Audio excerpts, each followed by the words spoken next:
This farm has been in my family for 2 generations. I've always enjoyed the peace and solitude since I was a boy, just me and my folks. Now, there's just me.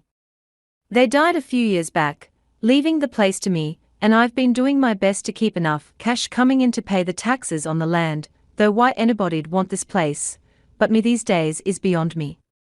My grandpa was kind of a recluse and wanted a fair piece o' distance between us and the city slickers, as he called them. It's about 15 miles to the nearest town, down a couple worn ruts in the woods, that turn into a strip more dirt than road, before it finally hits the rural route to town. The old joke about you're a redneck when directions to your house start with, after you turn off the paved road. Yeah, that always used to kill him.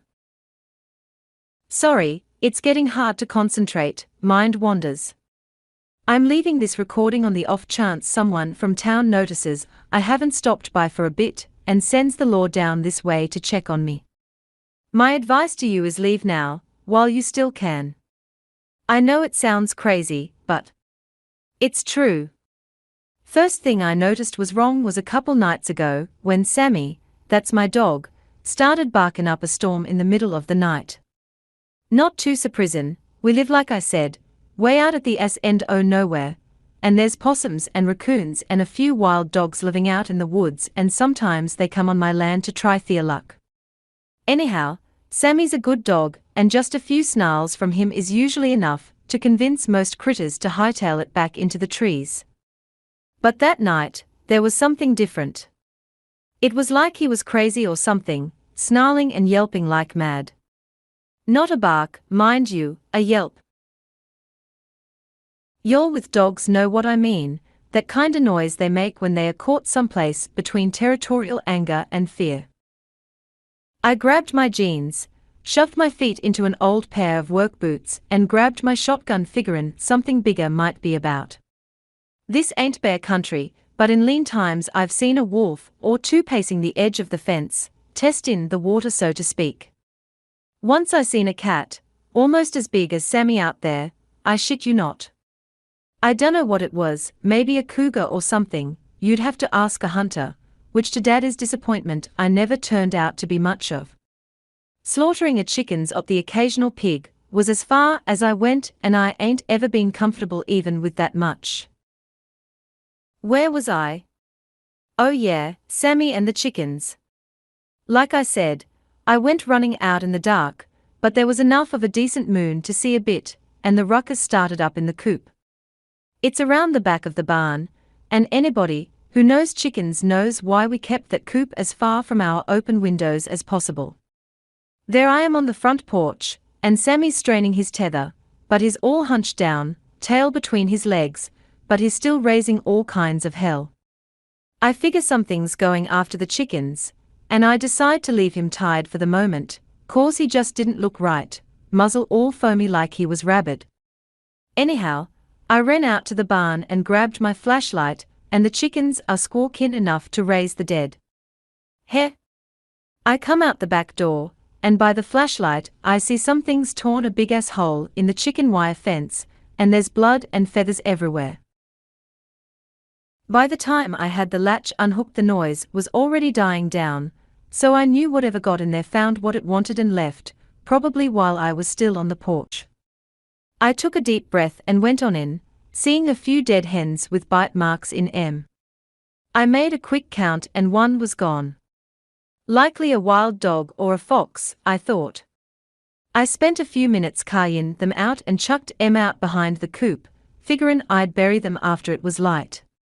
The hens settled down by then and I went on back to the house, stopped in to pet Sammy, letting him know he did his job. He was laying down by then, tail still under him.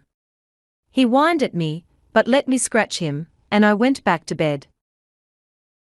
I raised up around sunrise, and after breakfast, headed back to the barn to bury the chickens and mend the fence, more than a little pissed about it 'cause I already had a ton to do out in the field. There's always the WS to do out here, weeding, watering and whatnot, as Daddy used to say. I had enough to jury-rig a cover for the hole, but it was gonna take a trip to town to get more wire to do it right.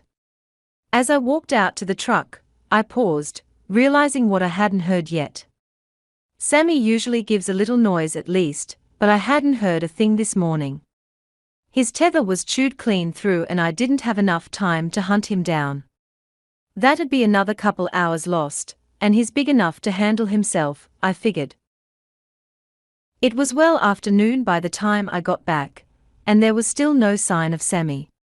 I tried not to worry too much, knowing he'd come back once he got hungry. I finished fixing the coop fence and spread Thea feed, but they seemed like they weren't interested. I figured the scare and the blood smell made Em skittish enough to want to stay in the coop a while longer. Hell, they'll eat when they are hungry too, I thought. I went into the barn and grabbed my shovel to go bury the hens, but they weren't there. Now I'm thinking the smell of blood might have made Sammy a little feral, and he grabbed Em for a snack out in the woods. Fine by me, long as he came back, it's one less thing I had to deal with. It was about an hour till sundown, and I was bone tired by the time my chores were done, and I was starting to get a little worried with Sammy still not coming back. I could hear rustling from time to time back in the shade of the woods, but it was too deep and dim to see him. I called him a few times, and the rustling came closer, but after a while I gave up and went on in. He'd already had something to eat, and I hadn't. The larder was pretty bare, and much as it galled me, I knew I'd have to slaughter another hen, and soon while it was still light out. When it rains it pours, right? With a weary sigh, I went back out to the barn once again, stopping for my hatchet. It was near sundown when I got to the coop, and I could still hear the damn dog romping around in the woods, but it was louder and closer now, so at least he was happy and near. As I opened the door, though, the smell damn near made me gag. It was always bad, but never anything like that. I held my breath as best as I could and went in. The first thing that hit me, other than the smell, was the silence in the darkened coop. What little light there was reflected in Thea's little beady eyes, but none of them moved. Not a flutter, not a cluck, nothing but those eyes watching me. I grabbed a decent-sized hen and got the hell out of there before I panicked or puked. 1. The hen didn't struggle at all when I put in on the block, just lay there, looking at me. I raised my hatchet, took a breath and swung, one good clean chop. The body dropped away from the head and took off, wobbling unsteadily while I waited for the damn thing to realize it was dead and drop. What came out of the hole though wasn't blood, more like some black, gooey crap that looked foul and smelled worse. And it just kept moving. The longer it wobbled around the yard the more unnerved I felt. Dear God, how long had it already been? That was when I felt it. I yelped and looked down at my hand, seeing the damned head had bitten a plug out it. I sucked on the wound, reflexively, as the eyes continued to watch my movement.